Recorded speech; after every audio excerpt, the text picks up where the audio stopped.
the Truth in My Days podcast, where we defend the Word of God against the challenges of men. Hi, I'm Dana Torst, and welcome to another episode of the Truth in My Days radio program. Today, I'm here with John Torst and Jason Chan as they discuss the important topic of creation and evolution. We are continuing from the previous episode. We hope you enjoy. So, any comments then on dinosaurs? Any comments on what your impressions before and what this means? Yeah, I mean, there's what you showed makes sense. But now I'm just curious, what else then supports the evolutionist claims of dinosaurs being hundreds of millions of years old? The only claim that they will make to support it is radiometric dating of the rock layers in which they're found. I see. And we will get to looking at radiometric dating and whether it's reliable presently as we move through these topics. But you'd also have to ask yourself this question already, even before we get into it. If radiometric dating says one thing and the actual soft tissues you can observe say something else, right, why should radiometric dating trump the soft tissues? Which one really is more reliable? Yeah. But as I said, we'll get to that. Okay, sounds good. Let's now switch focus and move to another line of supposed evidence that evolutionists give us. And this is what's called examples of evolution in action. Science is supposed to be based on observation. And here's the problem with evolution. It supposedly takes such a long time you can't observe it. Richard Dawkins, the infamous atheist, part of the group called the New Atheists who mocks Christianity, in one interview famously said, "Of course we've observed evolution, just not while it's happening."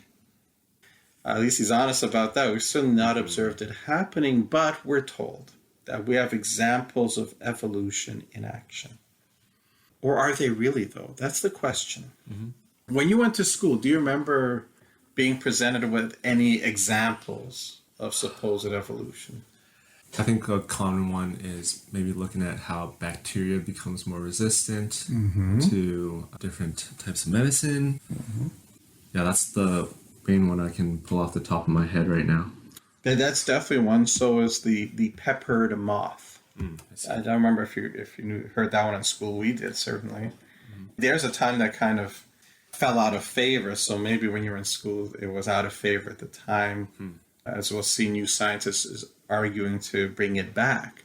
But the peppered moth, certainly in my day, this was presented as the premier example of evolution in action. It has to do with a type of moth that's normal coloration is kind of like a brown mottled sort of pattern, which is why it's called peppered moth. A small percentage population is dark.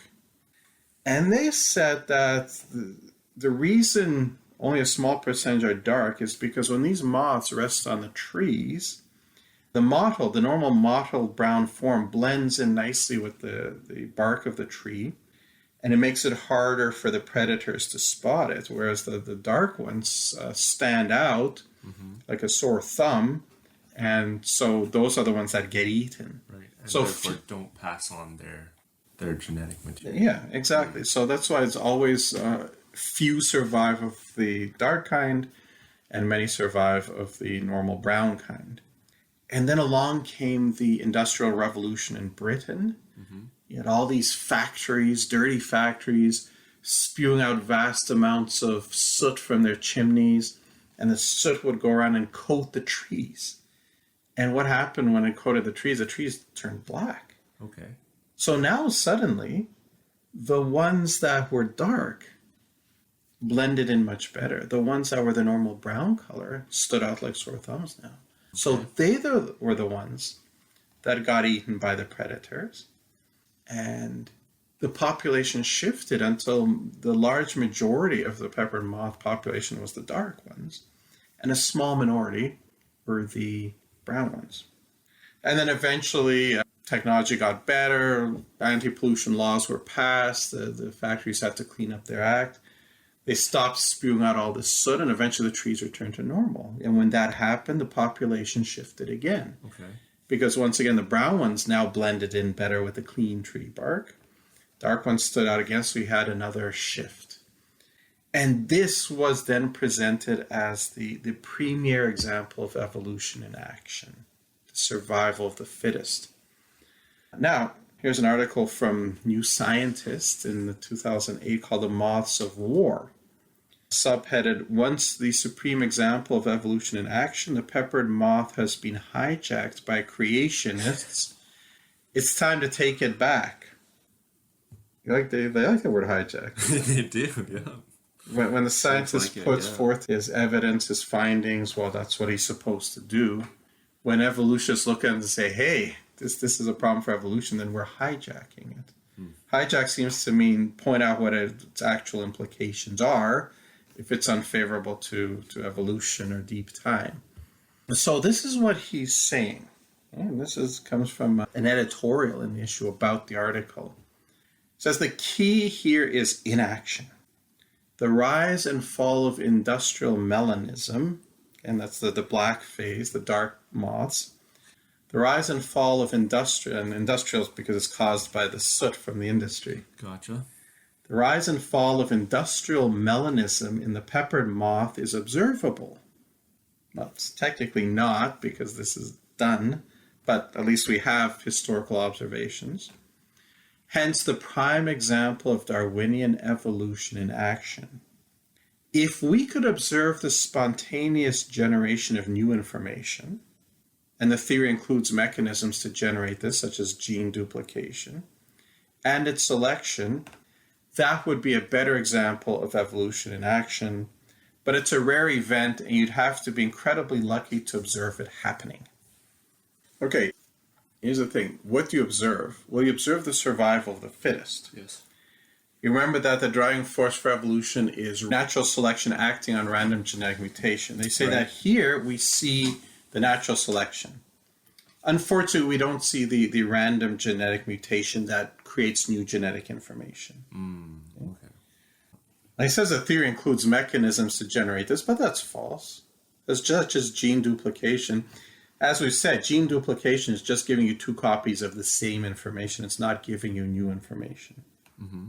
But he's saying basically, here we see survival of the fittest. If we also saw the creation of the new genetic data, that would be a better example. Well, but that's tantamount to if I show you a picture of a man and I ask you, does Superman exist? And I show you a picture of a man. I say, here's proof that Superman exists. You see, because he's a man.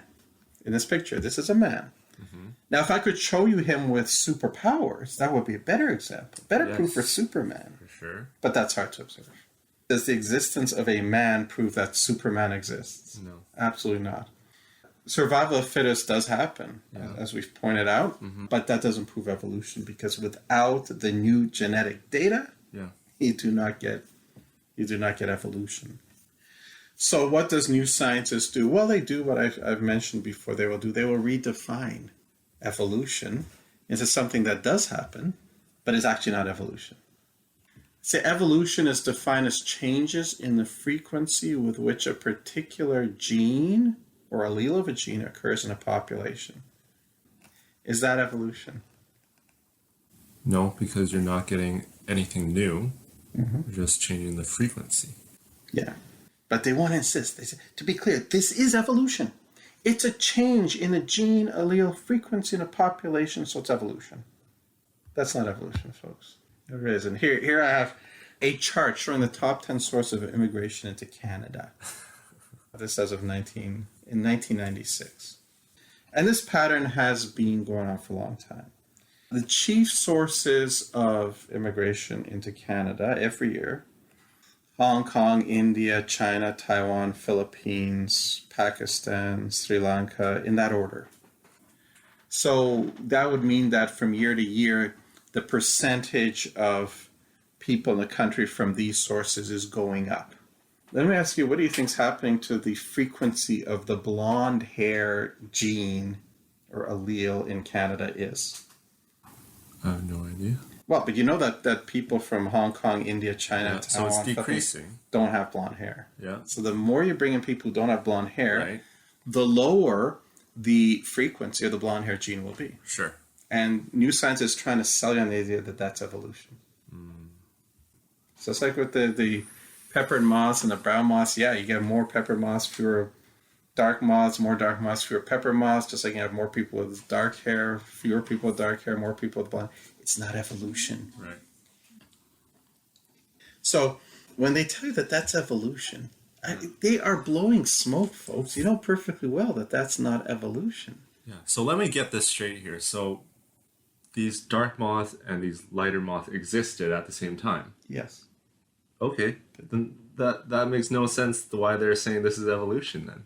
Because they're existing at the same time. They have to, because they don't have any genuine examples. Okay. All right. Then the article goes on to say this. However, the creation of a new gene or allele is rather rarer. This would correspond to a change from 0%, no one has it, to a very low percentage, only one individual has it. Well, indeed it would. Mm-hmm. But here's the problem. To go from 1% to 2%, to go from 10% to 12%, you can do that through natural selection because the genetic information for both traits is already there. Exactly, yeah. Okay. It's not the same as going from 0 to 1. Right. Okay, it's absolutely not. That's like me saying, yeah, if I had a man, yeah, if I could show him with superpowers, that would prove Superman. Okay? Okay. But they double down on this. They say going from 0 to 1 is just the same as going from 10 to 15. Saying, and the article says, saying that changes in gene frequency is different to creating new genetic information is a bit of a false distinction. Is it a false distinction? I think it's a necessary distinction, actually. Exactly. If you create new genetic information, that means the frequency of that gene has increased by 1. Yes, but you can't create it. That's the problem. Right, yeah. Imagine you're growing vegetables in your garden. Okay, you have tomato seeds and you have carrot seeds. Okay, can you change the frequency? Can you plant more tomatoes and fewer carrots? You can plant more carrots, fewer tomatoes. Yeah, of course. Okay, but can you plant more tomatoes or fewer carrots? Like whatever distribution you make between carrots and tomatoes, will you ever get potatoes? No, sir. Absolutely not. So to pretend, to try to sell to the public that the idea of changing a gene frequency from 0 to 1 is the same as changing it from 10 to 15 is an absolute bald-faced lie. Let's not sugarcoat this. It is a lie, or it is incredibly nescient. His variant person has no idea what he's talking about. Yeah, this one's the worst one I've heard so far. Which is probably why it died out for a while. Now they're trying to bring it back. It's not going to work. They're trying to bring it back and hide it with these fake redefinitions. Okay. It never was a good example because even the story as we were told isn't true. Actually, the pepper moths don't rest on trees where they get eaten by predators like birds. They like to hide on the bottom of leaves. Huh. Okay. The guy who first cooked up this example actually took a bunch of dead moths and put them on the tree branches and took pictures of them. Fake, fake, fake. Thank you, everyone, for listening today. Unfortunately, we have run out of time, but please join us for the next part, same time and same place. If you enjoy our content and think this is important material, the best compliment you can pay is by sharing this with your friends and family. This helps us out a lot. Also, if you enjoyed today's program, please like, comment, share, and subscribe to this podcast. We would love to hear from you. Thank you for listening to the Truth in My Days podcast with John Torse. We would love to hear from you. Please feel free to share any questions or comments you may have. You can reach us on Facebook, Instagram, MeWe, and YouTube. Simply search Truth in My Days as one word. Again, Truth in My Days as one word, no spaces in between. And you can connect with us. You may also visit our website for more comprehensive material and to learn more about our ministry. Our website is truthinmydays.com. Thank you.